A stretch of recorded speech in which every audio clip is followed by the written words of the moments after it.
வணக்கம். எல்லாரும் எப்படி இருக்கீங்க? மகாபாரதத்தில் 5 முக்கியமான ரகசியங்களை தான் இன்றைக்கி பார்க்க போகிறோம்.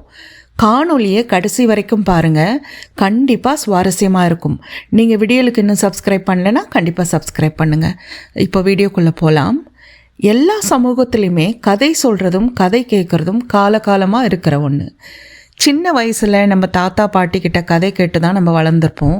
வாய்மொழியாக வழி வழியாக சொல்லிட்டு வர நிறைய கதைகள் உண்டு.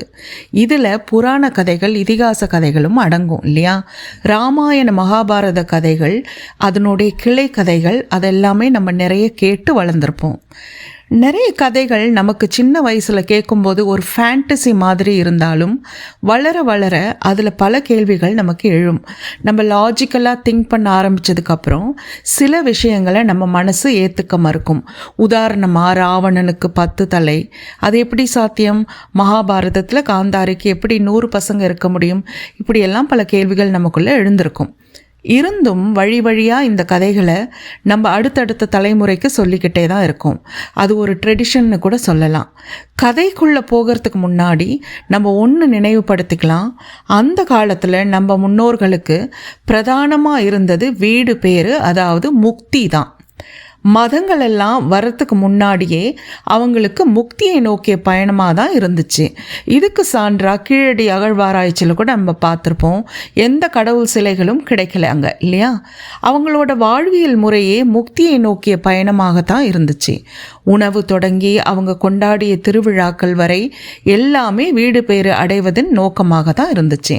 அவங்க சொன்ன கதைகளும் முக்தி தேவையாகத்தான் இருந்துச்சு. முக்திக்கு நோக்கிய ஒரு பயணத்தின் தேவையாக தான் அந்த கதைகளுமே இருந்துச்சு. புராண இதிகாச கதைகளும் அதன் அடிப்படையில் சொன்னது தான். இந்த கதைகளை மேலோட்டமாக கேட்கும்போது ஒரு விதமாக நமக்கு விளங்கும். ஆனால் அதுக்குள்ளே நமக்கு முக்திக்கு தேவையான விஷயங்கள் ஒளிஞ்சு இருக்கும். ஒரு விதைக்குள்ளே ஒரு மரம் ஒளிஞ்சிருக்க மாதிரி. ஒரு விதையை பார்க்கும்போது அதுக்குள்ளே என்ன ஒளிஞ்சிருக்குன்னு நமக்கு தெரியாது. அந்த விதையை விதைச்சி அது முளைச்சி வரும்போது தான் அந்த ரகசியம் நமக்கு வெளிப்படும் இல்லையா? அதுபோல் நமக்கு சொல்லப்பட்ட புராண கதைகளில் முக்திக்கான ரகசியங்கள் ஒளிஞ்சிருக்குன்னு தான் சொல்லணும். அது ஏன் அப்படி ஒளிச்சு வச்சாங்க அப்படின்னா, அதை வெறும் அந்த விஷயங்களாக நமக்கு சொல்லும் பொழுது அது பாதி வழியிலேயே, வரும் வழியிலேயே சில தலைமுறைகளை தாண்டி அது நமக்கு தொலைஞ்சு போயிடும். இதே ஒரு கதைக்குள்ளே ஒரு ரகசியமாக வைக்கும் பொழுது அது காலமாக அந்த கதைகள் சொல்லப்பட்டு பல தலைமுறைகளை தாண்டி வரும். அதனால தான் கதைக்குள்ளே அந்த விஷயங்கள் ஒளிச்சு வைக்கப்பட்டிருக்குன்னு சொல்லலாம். கதைகளை அடுத்த தலைமுறைக்கு கடத்தும் போது அதுக்குள்ளே ஒளிஞ்சிருக்கும் ரகசியங்களையும் சொல்லியிருக்கணும் இல்லையா? ஏதோ ஒரு இடத்துல அது நம் முன்னோர்கள் தவற விட்டுட்டாங்கன்னு தான் சொல்லணும். கதைகளை சொல்லும் போதே அதுக்குள்ளே ஒளிஞ்சிருக்கும் விஷயத்தையும் அவங்க சொல்லாததுனால, அது மிஸ் ஆனதால் இன்னைக்கு நமக்கு கதைகள் மட்டுமே தெரிஞ்சிருக்கு, அதோட உண்மை பொருள் நமக்கு தெரியல. எப்படி இந்த கதைகளை டீகோட் பண்ணணும்னு நமக்கும் தெரியல. சரி, இப்போ மகாபாரதத்தை பார்ப்போம். அதில் சில விஷயங்களை டீகோட் பண்ணுவோம். அதில் ஒளிஞ்சிருக்கும் 5 ரகசியங்களை மட்டும் இன்னைக்கு பார்ப்போம். மகாபாரதம் 5000 ஆண்டுகளுக்கு முன் நடந்த கதை. வியாசரால் சொல்லப்பட்டு விநாயகரால் எழுதப்பட்ட கதைன்னு நமக்கு சொன்னாலும் அது எழுத்து வடிவத்துக்கு வந்தது சுமார் 2000 ஆண்டுகளுக்கு முன்தான். அதாவது நம்ம சங்க இலக்கியங்கள் எழுதப்பட்ட காலகட்டத்தில் தான், இல்லை அதுக்கும் அப்புறம்னு சொல்லலாம்.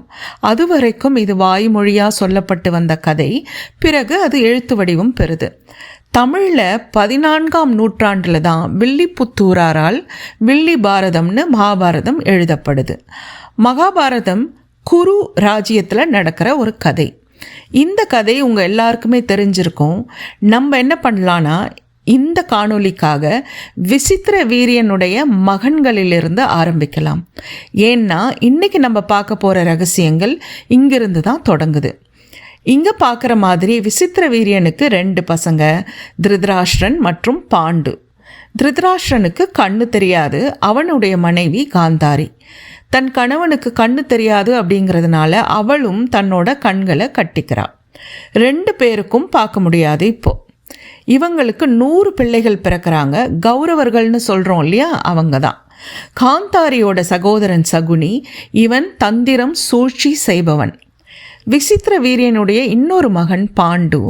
இவனுக்கு 2 மனைவிகள், குந்தி மற்றும் மத்ரி. இவங்களுக்கு மொத்தமாக 5 பிள்ளைகள். தர்மன், பீமன், அர்ஜுனன், நகுலன், சகாதேவன். இவங்க 5 பேருக்கும் ஒரு மனைவி திரௌபதி. 5 பேருக்கும் மனைவின்றதுனால திரௌபதிக்கு பாஞ்சாலி அப்படின்ற பெயரும் சொல்லுவாங்க. சகுனி சூழ்ச்சி செஞ்சு தான் சூதாட்டத்தில் பாண்டவர்கள் தோத்து போகிறாங்க இல்லையா? இது நமக்கு தெரியும்.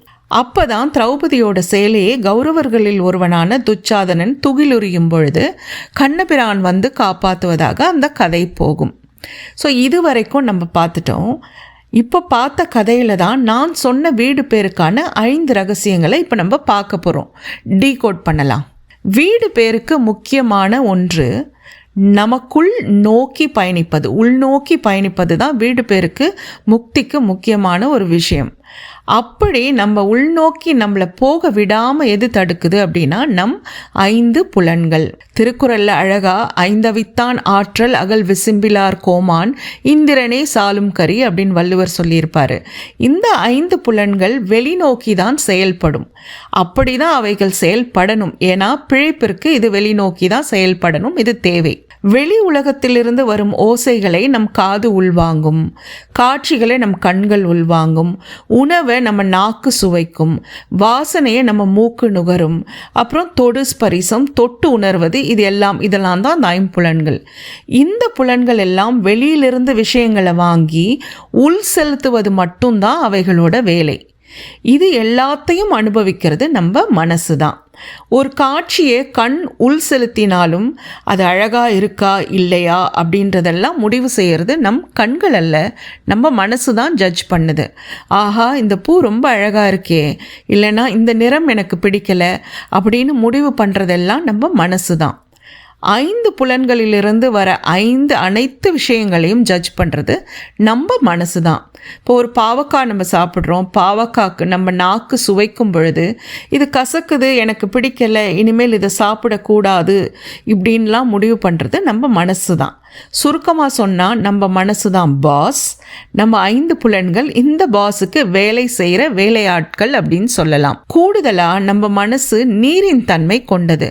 ஆங்கிலத்தில் சொல்லணும்னா ஒரு ஃப்ளூயிட் ஸ்டேட் அப்படின்னு சொல்லலாம். அதாவது நிலையாக இருக்காது.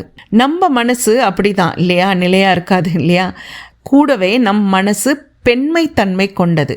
பெண் அல்ல, பெண்மை தன்மை கொண்டது. முக்தி எப்போ நடக்கும்னா நம்ம கர்ம வினைகள் எல்லாம் கரைஞ்சதுக்கப்புறம் ஒரு கர்ம வினையும் நம்ம கிட்ட ஒட்டி இல்லாத போது முக்தி கிடைக்கும். அதாவது நமக்குள்ளே இருக்கிற உயிராற்றல் அந்த இறை ஆற்றலோடு ஒன்று கலந்துரும். இதுதான் முக்தி. ஒரு துளி கர்ம வினை இருந்தாலும் நம்ம மீண்டும் பிறந்து வரணும். இப்போ கர்ம வினை நமக்கு எப்படி சேரும்? அறமில்லாத செயல்களை செய்யும் பொழுது கர்ம வினை சேரும். சரி, எதெல்லாம் அறச்செயல்கள்? வள்ளுவன் சொன்ன அனைத்தும் அறச்செயல்கள். அன்பா இருக்கிறது, உண்மை பேசுறது, ஒழுக்கத்தோடு இருக்கிறது, திருடாதிருப்பது, இன்சொல் பேசுவது, கோபப்படாமல் இருக்கிறது, பொறாமப்படாமல் இருக்கிறது, பேராசை இல்லாமல் இருக்கிறது, சோம்பல் இல்லாமல் இருக்கிறது, இப்படி சொல்லிக்கிட்டே போகலாம். இந்த மாதிரி எத்தனையோ செயல்கள். இப்படி அறம் இல்லாத செயல்களை நம்ம ஏன் செய்கிறோன்னு தெரியுமா? அறியாமையில் தான் நம்ம அறமில்லாத செயல்கள் பிழைகளை செய்கிறோம். எத்தனையோ தடவை ஒரு தவறை தெரியாமல் ஒரு அறியாமையில் நம்ம செஞ்சுட்டு அப்புறம் அதுக்காக வருத்தப்பட்டிருக்கோம். சில சமயங்களில் தெரிஞ்சே திருப்பி திருப்பி சில தப்பை செஞ்சுக்கிட்டே இருப்பவர்களும் இருக்காங்க. சிலர் இருக்காங்க இல்லையா? தெரிஞ்சே செய்கிறாங்கன்னா அது தந்திரத்தால் சூழ்ச்சியால் செய்கிறாங்க அப்படின்னு பொருள். அதாவது ஒரு கன்னிங்னஸ் அப்படின்னு சொல்லலாம். இப்போது மீண்டும் மகாபாரத கதைக்குள்ளே வருவோம். அந்த கதாபாத்திரங்களுக்கு போகலாம். இப்போ நம்ம பார்த்த கதாபாத்திரங்களுக்கு முதல்ல பாண்டவர்களாகிய 5 சகோதரர்கள் நம் 5 புலன்களை குறிக்கும். புலன்கள் 5 இருந்தாலும் நமக்கு ஒரு மனசு தான் இல்லையா? அதுதான் திரௌபதி. நம்ம முன்னாடி என்ன பார்த்தோம்? மனசு பெண் தன்மை கொண்டது அப்படின்னு பார்த்தோம். அதுதான் திரௌபதி.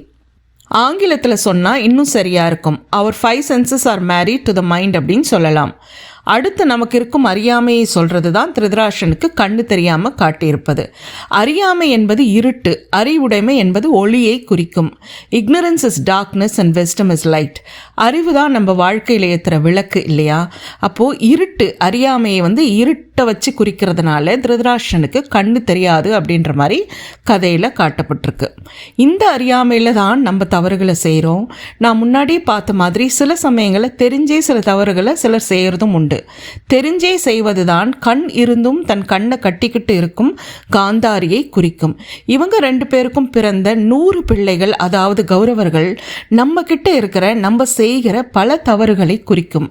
அறியாமையில் தெரியாமலோ தெரிஞ்சோ செய்கிற எண்ணற்ற தவறுகள் தான் திருதராஷ்டிரனுக்கும் காந்தாரிக்கும் பிறக்கும் கௌரவர்கள், அதாவது அறியாமையில் நாம் செய்யும் தவறுகள். காந்தாரியின் சகோதரன் சகுனி தந்திரம் சூழ்ச்சியை குறிக்கும். தெரிஞ்சே செய்கிற தவறுகள் தந்திரத்தால் சூழ்ச்சியினால் செய்கிறது தான் இல்லையா? அதனால தான் காந்தாரி சகோதரன் சகுனின்னு சொல்கிறோம். இந்த சகுனியோட தந்திரத்தால் தான் சூதாட்டத்தில் பஞ்ச பாண்டவர்கள் தோக்குறாங்க. அதை தொடர்ந்து துச்சாதனன் திரௌபதியோட சேலையை உருவும் பொழுது அவ கண்ணா கண்ணா அப்படின்னு கதறும்போது வராத கண்ணபிரான் அவள் முழுசாக சரணடையும் பொழுது கண்ணன் உதவுறார் அப்படின்னு கதையில் பார்க்குறோம். நம்ம மனசு என்னால் ஆவது ஒன்றும் இல்லை அப்படின்னு எல்லா தவறுகளிலிருந்தும் விடுபட நம்ம மனசு முழுசாக அந்த இறையிடம் சரணடைவது, அதாவது சரண்டர் செஞ்சால் அந்த இறைத்தன்மை நம்மளை காக்கும் அப்படின்றது தான் இங்கே பொருள். ஸோ நம்ம என்னென்னலாம் பார்த்தோம், என்ன ரகசியங்களை இங்கே டீகோட் பண்ணோம் அப்படின்றத ஒரு தடவை பார்க்கலாம். பஞ்ச பாண்டவர்கள் என்பது நம் ஐம்புலன்கள், திரௌபதி என்பது நம்ம மனசு, திருதராஷ்டிரன் நம்ம அறியாமையை குறிக்கும், காந்தாரி தெரிந்தே நம் அறியாமையை புகட்டுவது, கௌரவர்கள் நம்ம செய்யும் அந்த எண்ணிலடங்காத அறமற்ற செயல்களை குறிக்கும், சகுனி நம்ம கிட்ட இருக்கும் அந்த தந்திரம் சூழ்ச்சி.